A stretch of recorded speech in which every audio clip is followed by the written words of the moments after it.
क्या आप जानते हैं कई लोग सालों तक नौकरी करते रहते हैं लेकिन उन्हें पता ही नहीं होता कि उनकी असली पेड लीव्स कितनी होनी चाहिए। और एचआर कभी कभी बोलता है कंपनी पॉलिसी में लीव्स कम है, आप कुछ नहीं कर सकते। पर कहानी यहाँ से बदलती है। ये कहानी है नेहा की। नेहा एक प्राइवेट कंपनी में काम करती थी। छुट्टियां मांगने पर एचआर हमेशा यही जवाब देता, वर्कलोड ज्यादा है, लीव्स अप्रूव नहीं होंगी। यहाँ तक कि उसकी मेडिकल लीव भी पेंडिंग पड़ी रहती थी। नेहा सोचती थी क्या सच में मेरे पास कोई हक नहीं? लेकिन फिर उसे पता चला भारत के शॉप्स एंड एस्टैब्लिशमेंट्स एक्ट और फैक्ट्रीज एक्ट में एम्प्लॉयज की पेड लीव्स साफ लिखी हुई हैं। सुनिए, हर कर्मचारी को साल में अर्नड लीव, अन लीव, कैजुअल लीव और कई राज्यों में सिक लीव का हक होता है। ज्यादातर राज्यों में ये होता है हर 20 काम के दिनों पर एक अर्नड लीव, मतलब साल में लगभग 12 से 18 पेड लीव्स। इसके अलावा अलग से सिक लीव भी मिलती है।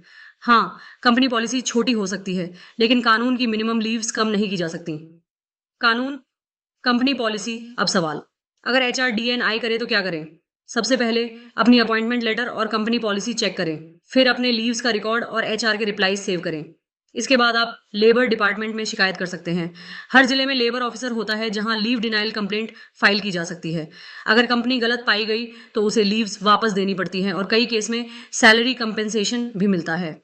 नेहा ने यही किया। उसने अपने सारे मेल्स, लीव रिक्वेस्ट्स और पॉलिसी रूल्स के साथ लेबर ऑफिस में शिकायत की। कंपनी को उसकी पेडिंग लीव्स अप्रूव करनी पड़ी, साथ में वार्निंग भी मिली।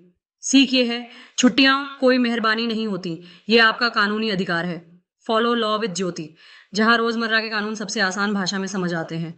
Law simplified.